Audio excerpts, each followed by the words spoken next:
窄嘅辦公室都可以運動。辦公室健身術系列教你企喺度、坐喺度，每日用零碎時間從頭到腳活動一下，返完一日工都唔會變成僵屍。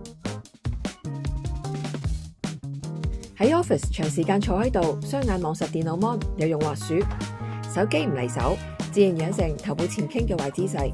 我哋個頭有8至11磅咁重，離開正常位置每前一寸就重1倍。烏龜頸嘅問題帶嚟頸部或者肩膊酸痛纏身，要逆轉烏龜頸嘅姿勢，策略係針對緊繃嘅組織給予充分嘅伸展。將頭拉向前嘅係頸前側嘅肌肉，其中一條係斜角肌。斜角肌喺頸部兩側深層嘅位置，可以分為前、中、後3束。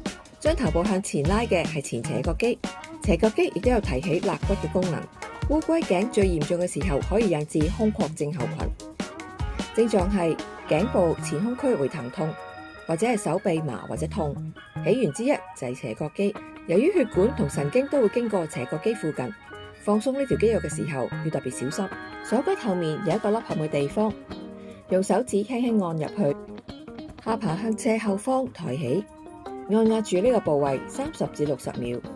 血管同神經都會穿過呢個部位，所以輕力啲抓住筋膜，透過移動筋膜可以放鬆深層嘅肌肉。換另一隻手按另一邊，輪流放鬆頸部兩側嘅斜角肌。